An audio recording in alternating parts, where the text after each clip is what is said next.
Hello everyone, मैं मीनाक्षी आपका teaching gold platform पर स्वागत करती हूँ। आशा करती हूँ आप सब अच्छे होंगे।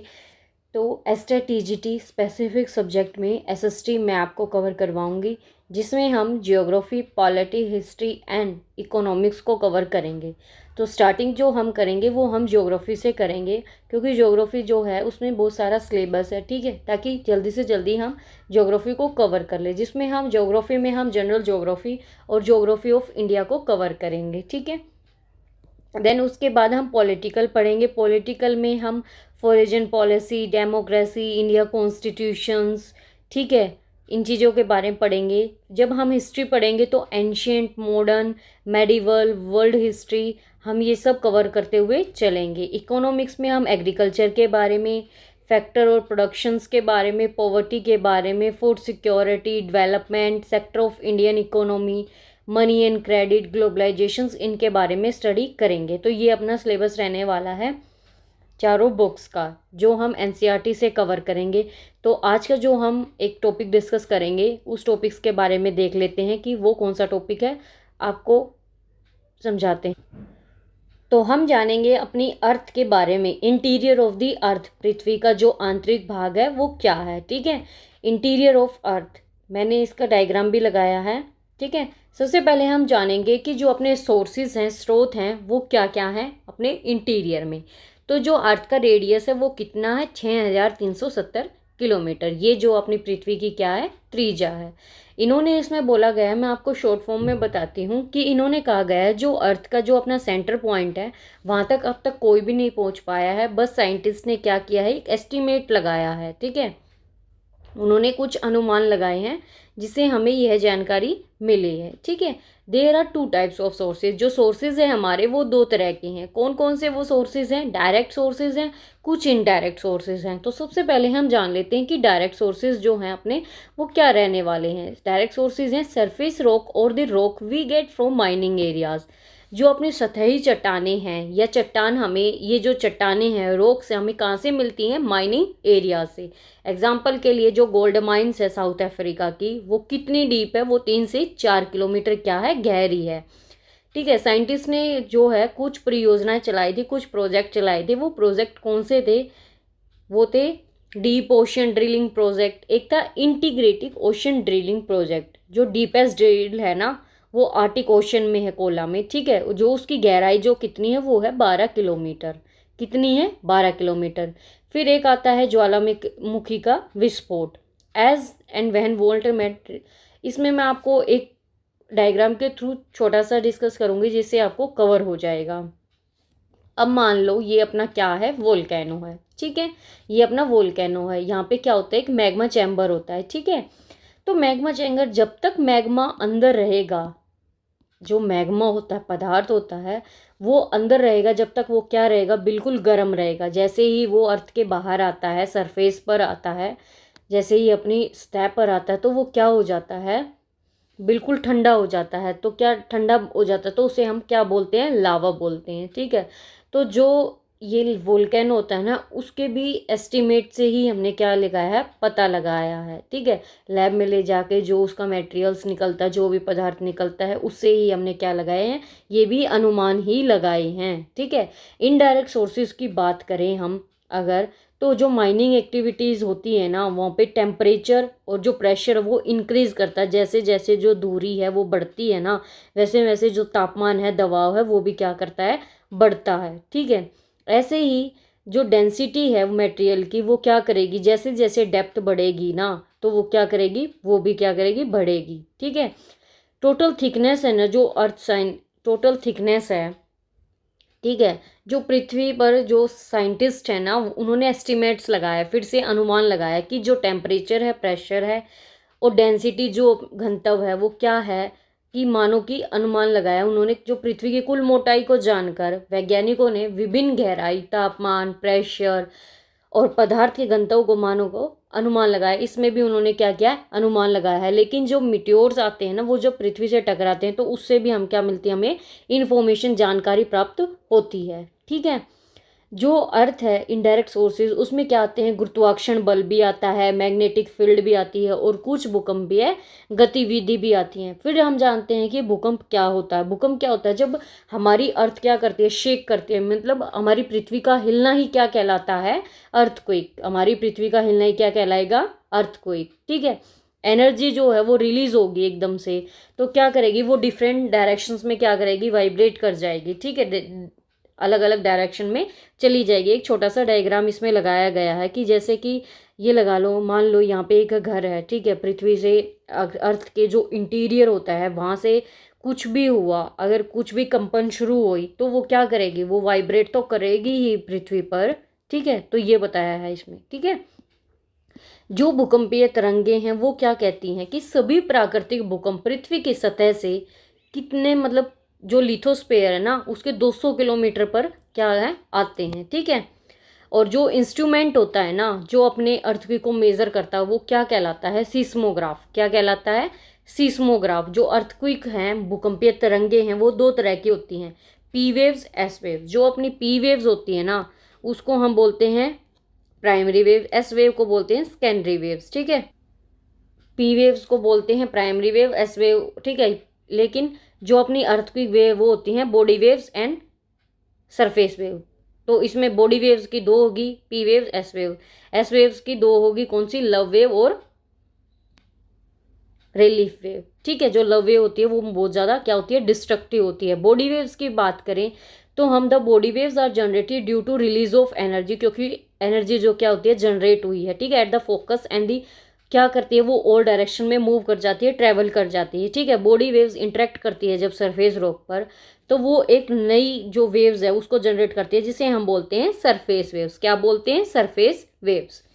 These waves along the surface, ये क्या होती हैं, ये पृथ्वी की सतह पर जो ही साथ साथ चलती रहती हैं। ठीक है, बॉडी वेव्स अपनी दो तरह की होती हैं, P waves and S wave. P wave को हम प्राइमरी वेव्स बोलते हैं, एस वेव को हम सेकेंडरी वेव्स बोलते हैं। जो पी वेव्स होती हैं वो बिल्कुल फास्ट मूव करती हैं। कैसे मूव करेंगे, बिल्कुल फास्ट, और जल्दी ही क्या करेंगी, सरफेस पर पहुंच जाएगी, जिसे हम बोलते हैं प्राइमरी वेव्स। ठीक है, ये वेव्स बहुत सिमिलर होती हैं किसके, साउंड वेव्स के, क्योंकि ये आवाज करती हुई चलती हैं। ठीक है, ट्रेवल करती हैं, ये तीनों लेयर में ट्रेवल करेंगी, गैसियस में भी, लिक्विड में भी और सॉलिड में भी। ठीक है, बात करते हैं हम एस वेव की। एस वेव फास्ट तो पहुंचती हैं, बट जो पी वेव्स हैं उसके कंपैरिजन में ये थोड़ा लेट ही पहुंचती है, लेकिन ये ओनली सॉलिड में ही क्या करेगी, ट्रेवल करेगी। ठीक है, एक होता है रिफ्लेक्शन और एक होता है रिफ्रैक्शन। ठीक है, जो रिफ्लेक्शन होता है ना उससे क्या करेंगी, तरंगे जो हैं वापस लौट कर आ जाएंगी, लेकिन रिफ्रैक्शन से क्या करेंगी, डिफरेंट डायरेक्शन में मूव कर जाएंगी। ठीक है, ये वेव्स क्या होती हैं, मोर डिस्ट्रक्टिव होती हैं। ठीक है, दे कोज डिस्प्लेसमेंट ऑफ रॉक्स, कोलैप्स क्या करती है, फिर बाद में ये परिणाम स्वरूप संरचनाएं क्या करती हैं, एकदम से ढह जाती हैं। ठीक है, the direction of vibration S wave की कैसी होगी, परपेंडिकुलर होगी। कैसी होगी, जो डायरेक्शन होगी परपेंडिकुलर होगी। क्या होगी, इन दी वर्टिकल प्लेन। ठीक है, क्या होता है, इसमें ट्रफ और क्रस्ट बनते हुए चलेंगे, ये ऐसे चलेगी। ठीक है, कैसे चलेगी, एस वेव्स ऐसे चलेगी। इसका मैं आपको डायग्राम भी दिखाऊंगी, डायग्राम देखकर आपको बहुत अच्छे से क्लियर हो जाएगा। ठीक है, बात करते हैं हम सरफेस वेव की। Surface wave, types of wave. Surface wave भी मैंने आपको बताया था कि ये दो तरह की होती हैं। ठीक है, लव वेव्स और रेले वेव्स। जो लव वेव होती हैं वो क्या करती हैं, वो मूव करेंगी horizontally, horizontally side to side move करती हुई चलेंगी। ठीक है, डैमेज करेंगे ये स्ट्रक्चर को। लव वेव बहुत ज़्यादा डिस्ट्रक्टिव होती हैं। ठीक है, बट ये स्पीडली नहीं आती, लो स्पीड में आती हैं, बट बहुत ज़्यादा नुकसान करती हैं। ठीक है, रेली वेव्स जो होती हैं वो रोल करती हुई है, रोलिंग मोशन से आती हैं। ये साइड बाय साइड चलती रहती हैं, ये ऊपर नीचे भी चलेंगी, ये साइड बाय साइड ऐसे भी चलेंगी। कौन सी, लव वेव्स। ये रेली वेव्स क्या होती हैं, बहुत ज़्यादा डिस्ट्रक्टिव होती हैं। सरफेस वेव्स दोनों ही डिस्ट्रक्टिव होती हैं। ठीक है, अब हम थोड़ा कंपैरिजन देख लेते हैं इसका। जो पी वेव्स है ना वो सॉलिड, लिक्विड और गैसियस तीनों में ट्रेवल करेंगी। ठीक है, जो स्पीड होगी उनकी वो फास्ट होगी। ठीक है, बट डैमेज करेंगे वो लो करेंगी। सरफेस वेव भी, एस वेव भी ऐसे ही होती हैं, वो सिर्फ सॉलिड में ट्रेवल करती हैं। ठीक है, मीडियम ही होगा, स्पीड भी मीडियम होगी और जो डैमेज करेगी वो भी मीडियम करेगी। क्वेश्चन यहाँ ऐसे पूछा जाता है कि जो पी वेव होती हैं वो फास्ट होती हैं कि स्लो होती हैं, तो आपका आंसर होना चाहिए वो फास्ट होती हैं। ठीक है, सरफेस वेव जो होती हैं अर्थ सरफेस पर ही स्लो करेंगी, बट डिस्ट्रक्शन जो डैमेज करेगी, नुकसान पहुंचाएगी, वो बहुत ज़्यादा पहुंचाएगी, विनाशकारी होंगी। ठीक है, ये हैं अपनी पी वेव्स। डायग्राम से आप बहुत अच्छे से समझ पाओगे। P waves, S waves. ठीक है, पी वेव्स बिल्कुल डायरेक्ट होती हैं तो इसलिए इन्हें टाइम नहीं लगता, तो ये स्पीडली मूव कर जाती हैं। लेकिन जो एस वेव होती हैं वो ऐसे ऊपर नीचे ऐसे चलती हैं, तो वो इसलिए थोड़ा टाइम लेती हैं पी वेव से। ठीक है, कंपैरिजन टू लव वेव जो होती हैं जिग जैग भी चलती हैं, ऊपर नीचे भी चलती हैं, साइड टू साइड भी। और ये क्या होती है, रेलवे रोलिंग करती हुई ऐसे चलती हैं। ठीक है, होप आपको ये समझ आया होगा। कितने तरह का अर्थक्वेक होता है हमारा? 4 तरह का होता है। टेक्टोनिक अर्थक्वेक होता है, ज्वालामुखी भूकंप होता है, कोलैप्स अर्थक्वेक होता है, और एक्सप्लोजन अर्थक्वेक होता है जो एकदम से क्या होता है, विस्फोट होता है जिसका पता भी नहीं चलता। ठीक है, अर्थक्वेक को मेज़र कैसे करते हैं ये भी जान लेते हैं। जो रिश्टर स्केल होता है ना, उससे हम सिर्फ मैग्नीट्यूड को मेज़र करते हैं। किसको मेज़र करते हैं? मैग्नीट्यूड को, कि कितनी स्पीडली वो आया है। जो नंबर होता है वो कितना होता है, 1 से 10 तक इसका नंबर होता है। ठीक है, मर्कली स्केल का नंबर जो होता है वो 1 से 12 होता है। लेकिन मर्कली स्केल अगर पूछ लिया जाए आपसे कि मर्कली स्केल जो है वो यूज़ किस लिए किया जाता है, वो इंटेंसिटी को मेज़र करने के लिए यूज़ किया जाता है, कि कितनी भारी उसमें नुकसान हुआ है, कि बिल्डिंग्स का ये जो नुकसान होते हैं वो मर्कली स्केल से ही किया जाता है। रिश्टर स्केल का यूज़ सिर्फ किस लिए किया जाएगा? मैग्नीट्यूड मेजर करने के लिए। अगर आप अगर आप ये सोच रहे हो कि यहाँ से क्वेश्चन नहीं आते, ये बिल्कुल बेसिक चीज़ है, तो यहाँ से 101% क्वेश्चंस आते हैं। तो आप हर एक चीज़ को बिल्कुल अच्छे से करते हुए चले। ये ना सोचे कि यहाँ से क्वेश्चन नहीं आएगा। कभी कभी आपको बहुत सी बेसिक चीज़ से वो क्वेश्चन पूछ सकते हैं एग्जामिनर। ठीक है, तो रिश्टर स्केल से भी क्वेश्चन आ सकता है, मर्कली स्केल से भी आ सकता है, नंबर भी पूछा जा सकता है। ये भी पूछा जा सकता है आपसे कि मैग्नीट्यूड को मेजर करता है कि इंटेंसिटी को मेजर करता है। आप यहीं कंफ्यूज हो जाओगे। ठीक है, बात करें हम इफेक्ट्स क्या क्या पड़ते हैं अर्थक्वेक के। क्या होता है? ग्राउंडिंग, शेकिंग होती है। ठीक है, भूमि और मिट्टी क्या करते हैं? खिसकती हैं। मृदा का द्रवीकरण होता है, जमीन हिलती है। हिम संकलन होता है पहाड़ों से। ठीक है, ग्राउंड डिस्प्लेसमेंट होता है। फ्लड्स फ्रॉम डैम, बाढ़ से बाढ़। ठीक है, फायर, आग, ये क्या होते हैं? इफेक्ट हैं ये। स्ट्रक्चर कोलैप्स, फॉलिंग ऑब्जेक्ट, कोई गिरती हुई चीज़ें, सुनामी। ठीक है, अगर हम बात करें स्ट्रक्चर ऑफ द अर्थ, यहाँ से भी क्वेश्चन 100% श्योर यहाँ से क्वेश्चन आता है। ठीक है, यहाँ से क्वेश्चन मैं आपको अभी दिखाऊंगी PYQ में। तो एक क्रस्ट होता है, एक मेंटल होता है, कोर होता है। ठीक है, जो क्रस्ट होता है, मेंटल होता है, कोर होता है, इनकी भी क्या होती है? डिस्कनेक्टिविटी होती है। वो हम पेड क्लासेस जो आपकी चलेंगी अभी यूट्यूब पर, सॉरी टीचिंग गोल्स पर आपकी ये क्लासेस ली जाएंगी। ठीक है, वहाँ हम डीपली स्टडी करेंगे, हर एक PYQ को करते हुए चलेंगे। हर एक टॉपिक से जहाँ से क्वेश्चन आपसे पूछा जाएगा, आपको ये बताया जाएगा कि यहाँ से क्वेश्चन आ सकता है। इस चीज़ को आप बहुत अच्छे से पढ़ें। ठीक है, हिंदी इंग्लिश आपकी दोनों में स्लाइड रहेगी। ठीक है, हम क्रस्ट के बारे में पढ़ रहे हैं, अब मेंटल के बारे में, कोर के बारे में, इनके बारे में थोड़ा सा हम जान लेते हैं। क्रस्ट क्या होती है? आउटर मोस्ट लेयर होती है अर्थ की ये। ठीक है, थिकनेस जो होती है इसकी 5 से 70 किलोमीटर होती है। जो ओशनिक क्रस्ट होती है ना, वो कैसी होती है? वो थिन होती है, लेकिन कॉन्टिनेंटल क्रस्ट थिक होती है। लेकिन डेंस सबसे ज़्यादा जो भारी होती है वो ओशनिक होती है। ठीक है, कॉन्टिनेंटल क्रस्ट क्या होती है? Less dense. ऐसा क्वेश्चन पूछा जाता है कि जो क्रस्ट है ना वो किससे बनी होती है? ये किससे बनी होती है? सियाल से बनी होती है। SI मतलब होता है सिलिकॉन, एक L का मतलब होता है एल्यूमिनियम। ठीक है, क्रस्ट के बाद हम जानते हैं मेंटल के बारे में। जो मेंटल होती है वो अर्थ का वॉल्यूम कितना प्रेजेंट होता है? 84% क्या होती है? वो अपनी अर्थ में प्रेजेंट होती है। और किससे बनी होती है? सीमा से बनी होती है। सीमा का मतलब होता है, SI का मतलब होता है अपना सिलिकॉन। ठीक है, MA का मतलब होता है मैग्नीशियम। ठीक है, इन चीज़ों को आप अच्छे से करते हो। जो अपर मेंटल होता है, जो अपर मेंटल होता है ना, वो किससे? वो सेमी मोल्टन होता है, वो एस्टिनोस्फेयर से। एस्टिनो का मतलब होता है जो वीक पोर्शन होता है। ठीक है, लोअर मेंटल जो होता है वो क्या होता है? मोर सॉलिड होता है ड्यू टू प्रेशर। मेंटल के बाद हम बात करेंगे कोर की। ठीक है, ये अपना सबसे कम लेयर होती है, लेकिन प्रेजेंट बहुत ज़्यादा होती है। जो आउटर कोर होती है ना वो लिक्विड होती है, लेकिन जो इनर कोर होती है वो अपनी कैसी होती है? वो सॉलिड फॉर्म में होती है। ठीक है, इनर जो बिल्कुल अंदर होती है वो कैसी होगी? सॉलिड होगी। लेकिन आउटर कोर क्या होगी? लिक्विड होगी। जो थिकनेस होगी उसकी 2200 किलोमीटर। किससे बनी होगी? नीफे से। नीफे, Ni का मतलब निकल और Fe का मतलब आयरन। ठीक है, अब हम structure of the earth, structure of earth, ये आप डायग्राम देख लीजिए, इसमें आपको अच्छे से समझ आएगा।